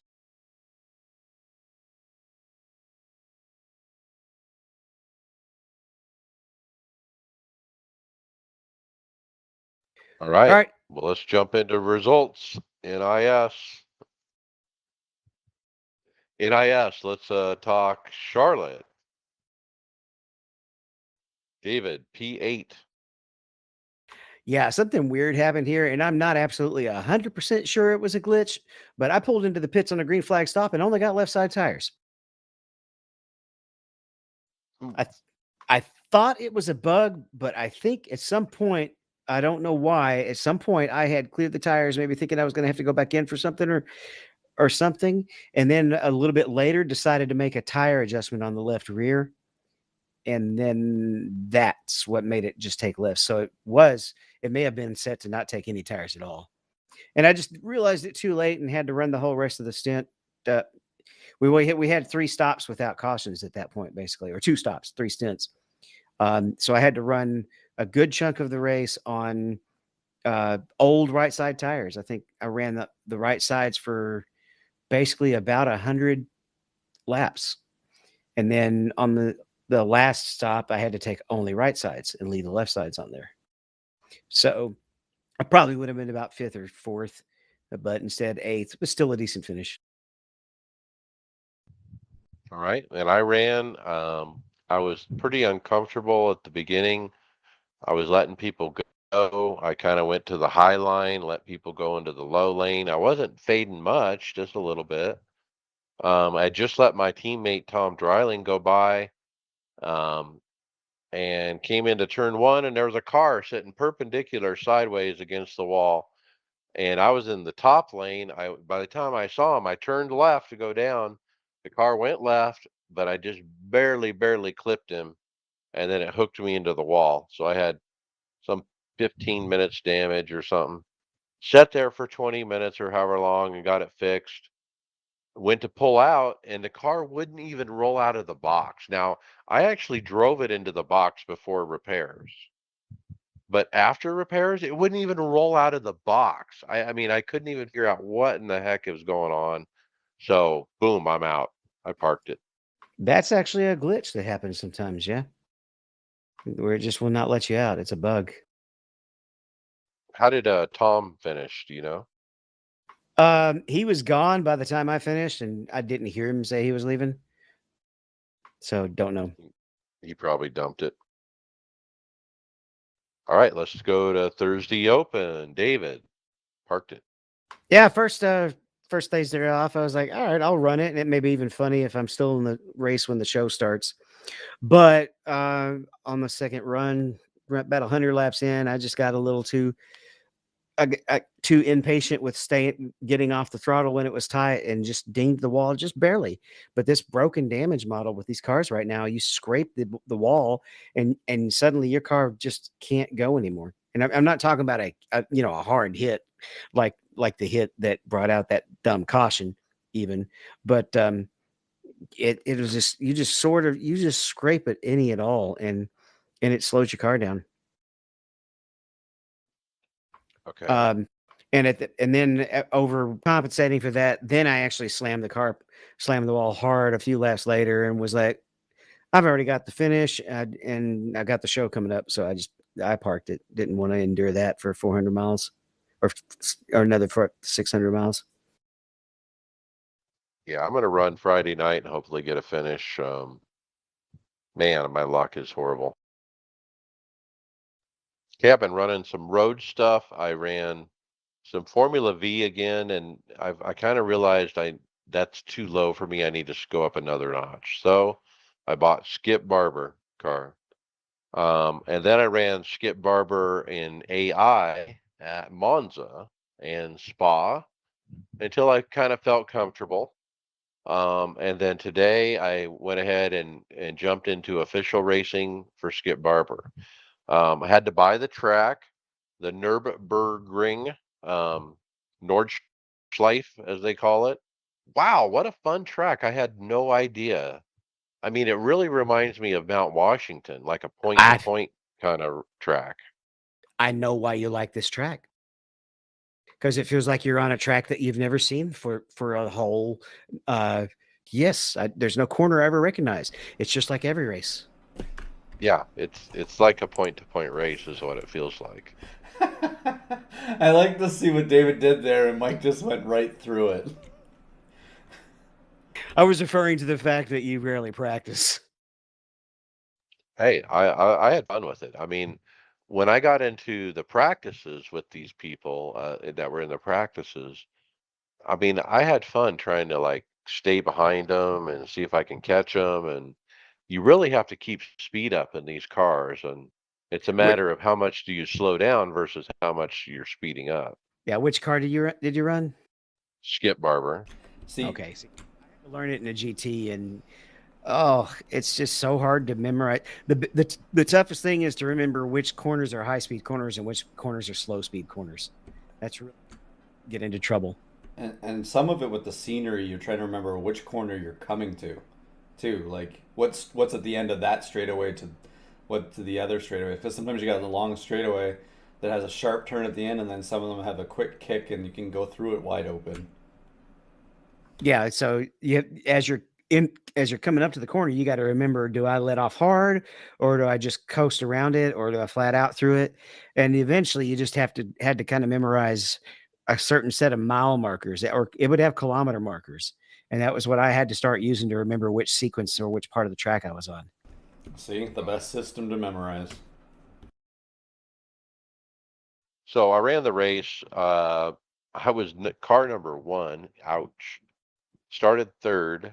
There was no qualifying, which kind of threw me. And I was wrecked, shortly thereafter. I'd made a couple moves, but it didn't work out. So, yeah, I got wrecked out. And so I'm going to try that again. I'll probably run a bunch of those tonight, one after another, is kind of my plan. Maybe some tomorrow during the day before we run the 600. But iRating be damned. Title idea, by the way. I'm going to run that car into the ground and see what happens.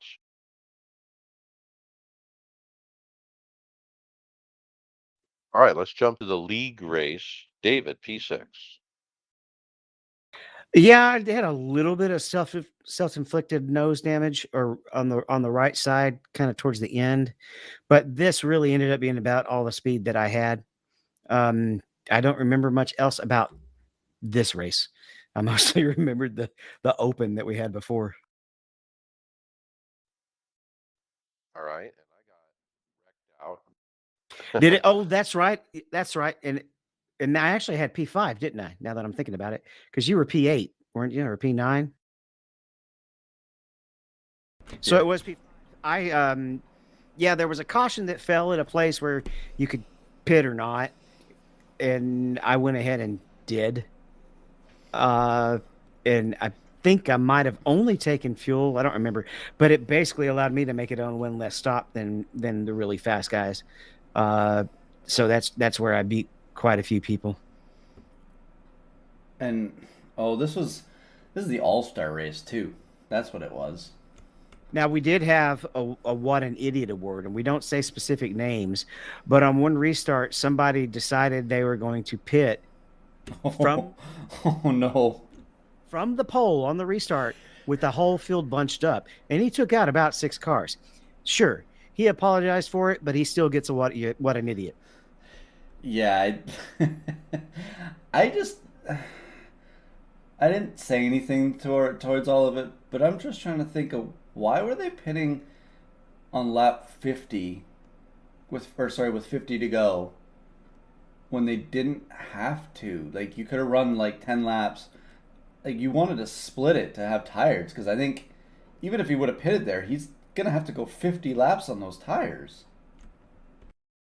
Yeah, and the only thing I'm thinking is he thinks maybe he gains a bunch of time because he is pitting while everybody's under speed, but it's not going to compare to the time he gives up being slower.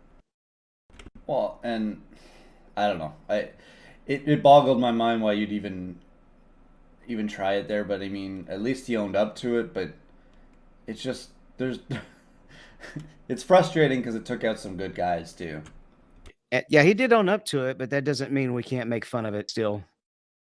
And what kind of may have cost me a little bit of time too is I got through it, but I literally thought the caution had come out. I didn't even think to look whether it had come out or not. I'm like, oh yep, that's caution. And I'm literally just kind of keeping pace with the guy in front of me, getting ready to catch the pace car, and suddenly 2 cars come just whizzing by me, and I'm like, oh shit, we're still green. Yeah, and actually, if I think about it, David, this wasn't a fuel mile race. This was more of it was just where we ended up coming out because of where we pitted with tires. Because you passed me, I want to say what 15 to go or maybe more because you had pitted 10 laps later. I can't. I think it was 5 to 10 laps later. That's right. I had run. You short pitted, I think. Well, I had to because I stayed out with the 50 laps to go. So I went. I wanted to split it 40 and 40 or whatever from the 2 stages, and it didn't end up working out with me because I got damaged by the all-star of idiots in the race. But who knows? But we don't have to deal with that anymore, so it won't matter. But I just I think it was a good race. The open took too long. It was so late in the night when we finished that race. Yeah, and it's interesting talking about the open because I like the format, and I thought about, well, what if we did less laps? But at the same time, I really enjoyed the way that tire strategy fell in that open, and you would lose that if you made it less tires, less laps. Even if you go counting caution laps, that's still just less laps, and I don't know what that would have done to it. I wonder if it would have had unintended consequences of making it less interesting. Now, me and Adam were in the open. Adam won the open, right? The first one, the first 25, was it 25 laps or each of them? The first stage, right? So Yeah. that guaranteed him in, right? And the real boys had to stay if they won a stage in the all-star race, they had to get that starting spot that they got, they had to stay in the top 15 the rest of the race, or they lost their starting spot. Jeff actually made Adam pit, and he's like, no, I don't want to pit, I want to practice. Yeah, he had to sit and watch, but then I was in the open there, yeah, and I ended up getting wrecked. Too many incidents, and I had a thing where I got a 4X. I already had a 4X. I got knocked down into pit road. Somehow I ended up at 12X, and it was a drive-through, and it was excessive speeding, and it was like a meatball, and it was like 3 black flags on top of each other, and I was like, I'm done. I pulled the plug.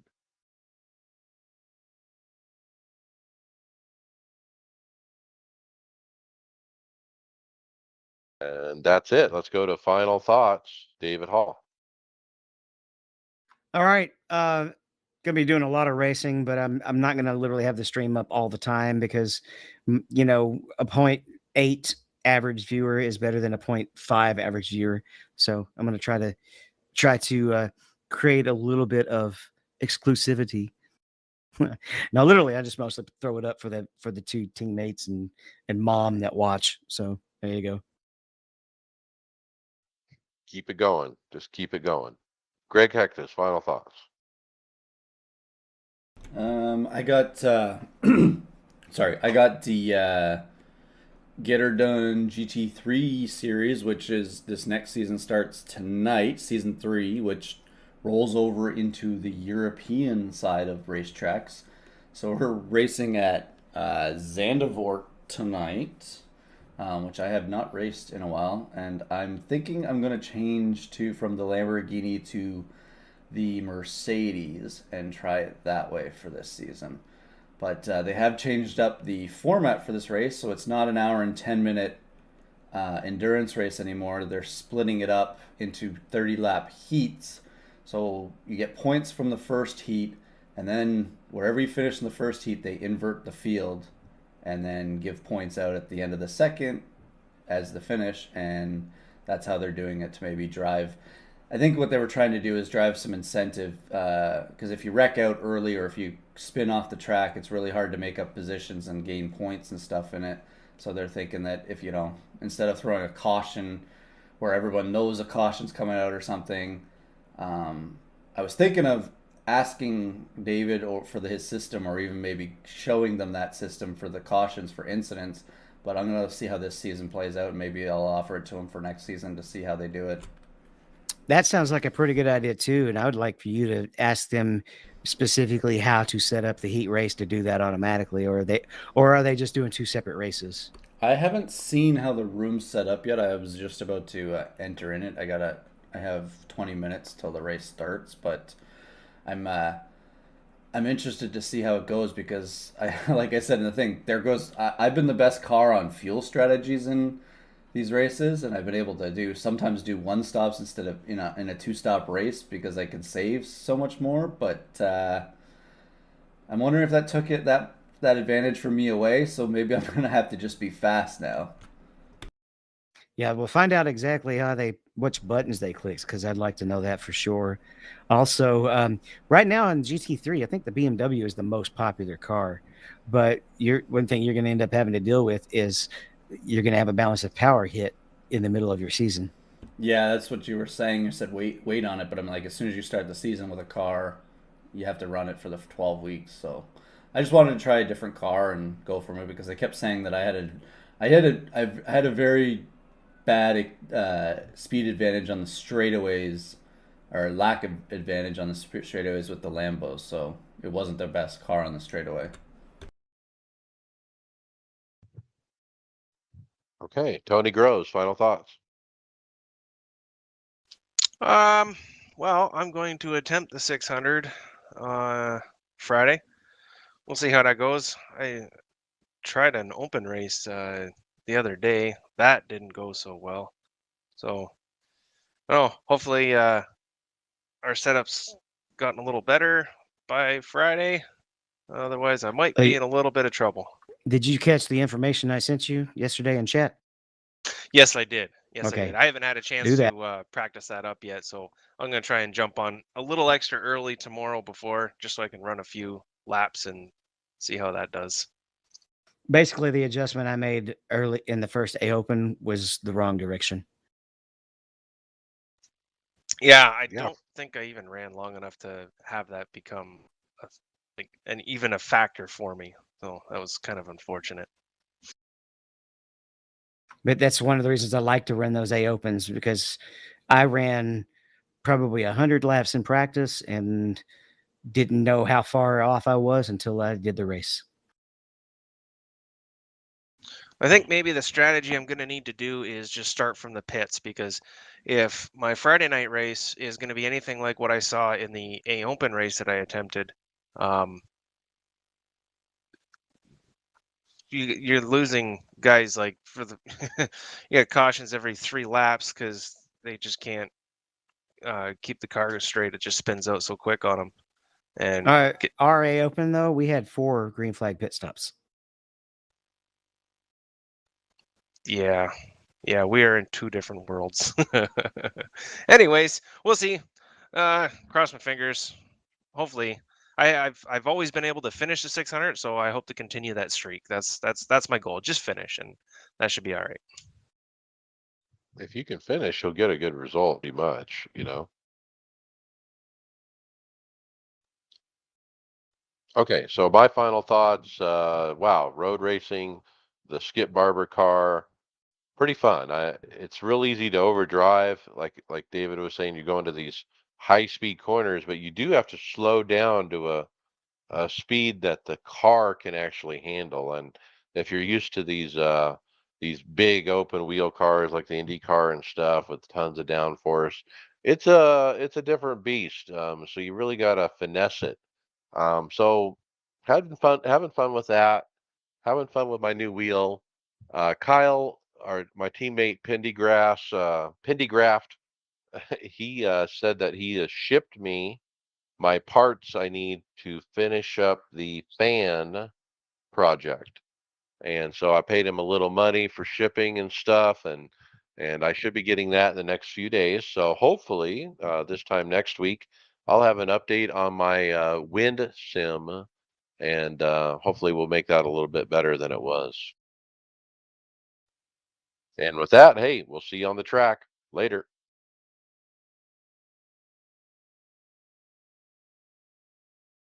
All right, title ideas. Let's vote. Long and thin. I didn't say thin. You said long when you were talking about the AccuForce, and you said thin when you were talking about the button.